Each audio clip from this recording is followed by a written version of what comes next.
ఇందు మూలంగా 50 మందికి తెలియజేయనిదేమనగా ఊరికి కొత్తగా వచ్చిన యాండ్రాయిడ్ తన తండ్రి పెదరాయుడు అని ఆస్తిలో వాటా పంచమని రచ్చబండిని ఆశ్రయించడం వలన గ్రామ పెద్దలందరూ రేపు 11 గంటలకు రాయుడు గారి ఇంటికి రావాల్సిందిగా కోరుచున్నాము.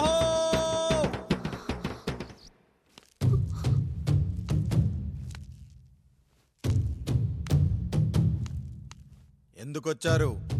తన తాత పాపారాయుడు గారు ఆస్తి తనకు కూడా కావాలంటూ పంచాయతీలో ఫిర్యాదు చేశాడయ్యా.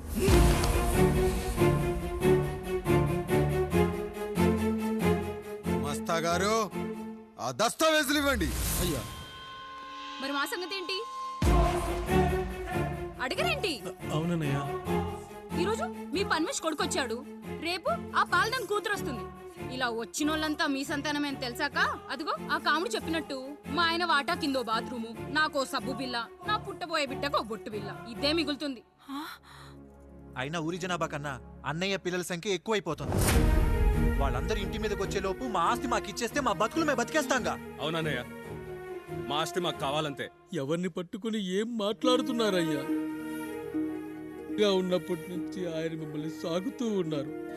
ఈరోజు పెరిగి పండయ్యాక మా దారి మేము చూసుకుంటాం అనడం న్యాయం కాదయ్యా, న్యాయం కాదు. ఏ ఆయన నీకో కొడుకునిచ్చాడా? వాడి పేరేంటి? ఐఫోనా? ఎరా, ఆస్తి కావాలా? 4 బ్రష్లతో తోముకుంటే ఎక్కడ విడిపోతామో అని నా బ్రష్ టూత్ పేస్ట్ నీకు త్యాగం చేసినప్పుడు అప్పుడు అడగాల్సిందిరా అన్నయ్య ఆస్తి కావాలి అని. ఎరా, నేను వాడిపారేసిన లంగోటాలు మార్చి మార్చి చొక్కాలు చేతిగుడ్డలుగా వాడారే, అప్పుడు అడగాల్సిందిరా అన్నయ్య ఆస్తి పంచు అని. నువ్వు 6 నెలల పసిగందుగా ఉన్నప్పుడు పాల కోసం ఏడుస్తుంటే నిన్ను తీసుకెళ్లి పసుల దొడ్లో కట్టేశానే, అప్పుడు అడగాల్సిందిరా అన్నయ్య నాకు ఆస్తి కావాలి అని. మా తండ్రి గారు పాపారాయుడు పోలికలు నాకు, నా పోలికలు ఆండ్రాయిడ్కి. అసలు మా కుటుంబంలో ఏ పోలికలు లేని మీకు ఎందుకు ఇవ్వాలరా ఆస్తి? ఆస్తి లేదు, గీస్తి లేదు. Get out, get out, get out, get out, get out, get out అని నేను అనొచ్చు, కానీ అనగలనట్రా? అనలేను. ఎందుకంటే మీరంతా నా తమ్ముళ్ళు, నా చెల్లెళ్ళు. రక్తం తాగిన దోమ కూడా వెళ్ళేటప్పుడు కృతజ్ఞతగా ఏ మలేరియానో టైఫాయిడో వదిలి వెళ్తుంది. కానీ రక్తం పంచుకొని పుట్టిన మీరు ఈ అన్నయ్య కోసం ఆస్తి కూడా వదల్లేకపోతున్నారు కదరా. గుమస్తా గారు, నా యావదాస్తి నా తమ్ముళ్లకు, చెల్లెళ్లకు వాళ్ళ పేర్ల మీద రాయండి. నాకు చిల్లి గవ్వ కూడా అక్కర్లేదు. ఇక ఈ ఇంటికి నాకు ఎటువంటి సంబంధం లేదు. లక్ష్మి, సావిత్రి, మీ చీరలు విప్పేయండి. ఇక్కడికి వచ్చేటప్పుడు ఏ చీరలు కట్టుకున్నారో వెళ్ళేటప్పుడు కూడా అదే చీరలు కట్టుకోండి. వెళ్ళిపోదాం. దస్తావేజులు తీసుకురండి.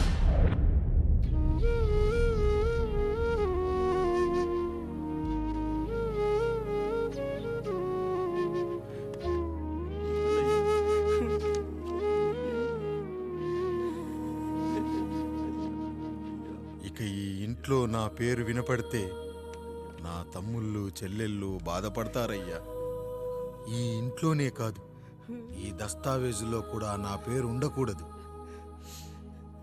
నేను ఇక్కడ సంతకం పెట్టి వీళ్ళ మనసు నొప్పించలేను. అయ్యా, మొత్తం వదిలేసి మీరెలా బతుకుతారయ్యా? ఎండకు నీడలా, వర్షానికి గొడుగులా నన్ను ఇన్నాళ్ళు కాపాడింది. కష్టాల్లో సుఖాల్లో నాకు తోడుగా నిలిచింది. నా నిజమైన ఆస్తిని, కుటుంబ గౌరవాన్ని కాపాడింది. ఇదేరా నా ఆస్తి, అంతస్తు. ఇదే మా నాన్నగారిచ్చిన లంగోట. బంగారం లాంటి తమ్ముళ్ళే లేనప్పుడు నాకు మాత్రం ఈ బట్టలెందుకురా?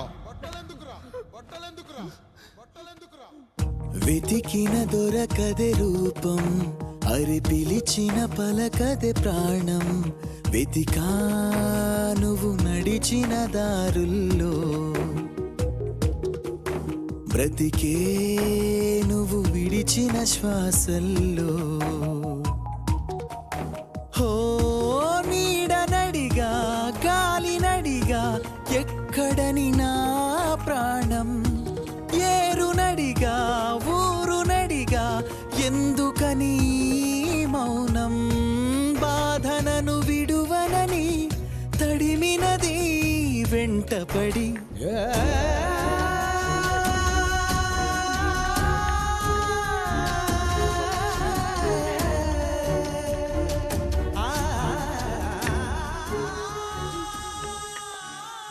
ఏవండి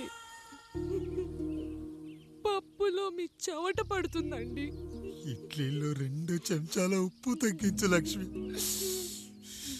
ఎలాగో మనం పేదోళ్ళమే కదా, కనీసం ఉప్పు ఖర్చైనా తగ్గుతుందనుకో.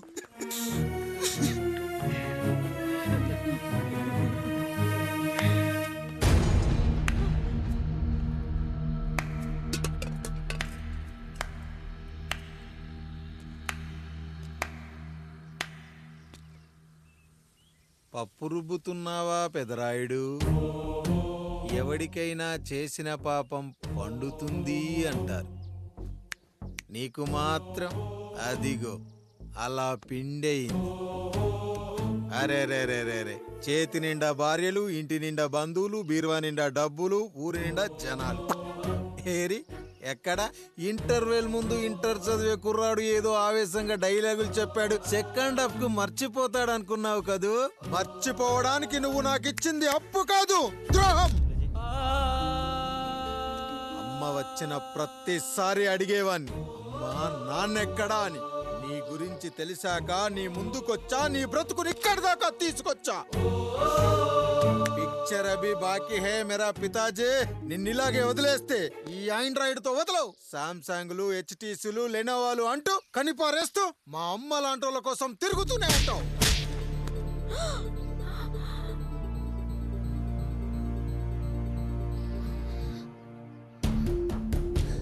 అమ్మా అమ్మా ఛీ, నన్నలా పిలవకురా. ఎవరిని పట్టుకొని ఎన్ని మాటలు అంటున్నావురా? రాయికి వరమిచ్చిన రాముడు దేవుడైతే, ద్రౌపదికి చీరిచ్చిన కృష్ణుడు దేవుడైతే, నాకు బిడ్డనిచ్చిన ఆయన కూడా దేవుడేరా. ఏంటి ఇలానే వదిలేస్తే బిడ్డల్ని కంటూ వెళ్తాడా? అసలు ఆయన కంటూ సొంతంగా ఒక్క బిడ్డ కూడా లేడు.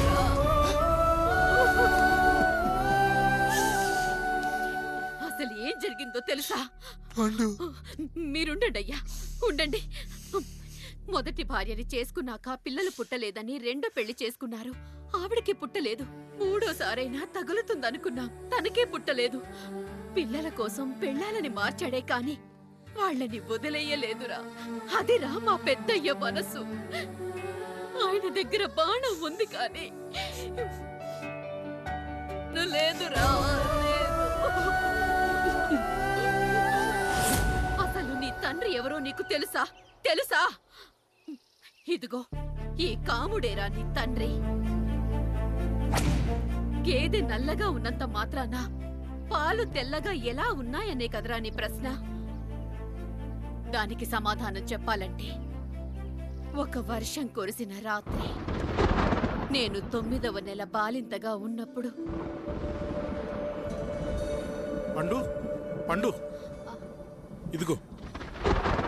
ఏమిటండి ఇది? నిద్రలేస్తే నేను, బయటికెళ్తే గంటోడు, పక్కకెళ్తే పాలేరు, ఎప్పుడూ తిరిగే తాయారు. రోజు మమ్మల్ని చూసి చూసి బిడ్డ కూడా జిడ్డు మొహం వేసుకుని పుడతాడేమో అని భయంగా ఉంది. కడుపులో ఉన్నప్పుడు మనం ఎవరి మొహాలైతే చూస్తామో అచ్చం వారి పోలికలతోనే పుడతారంటారు. పొరపాటున నా పోలికలతో పుడితే? అదేంటి కాముడు, నీకేం తక్కువ? జుట్టు ఉండాల్సిన చోట లేకుండా అవసరం లేని చోట విపరీతంగా పెరిగిపోతుంది. మనకు పుట్టబోయే బిడ్డ గొప్ప అందగాడై ఉండాలి. ఇదిగో రోజు ఈ దేవుడి ఫోటోలు చూడు, వాళ్ళలాగే అందంగా పుడతాడు. కడుపుతో ఉన్నప్పుడు ఎవరి ఫోటో చూస్తే ఆ పోలికలతో బిడ్డ పుడతాడా? కనిపించని దేవుడి పోలికలు నా బిడ్డకెందుకు? ఈ ఊరికి దేవుడు రాయుడు. నా బిడ్డ ఆయనలాగే పుట్టాలి, ఆయనలాగే పుట్టాలి.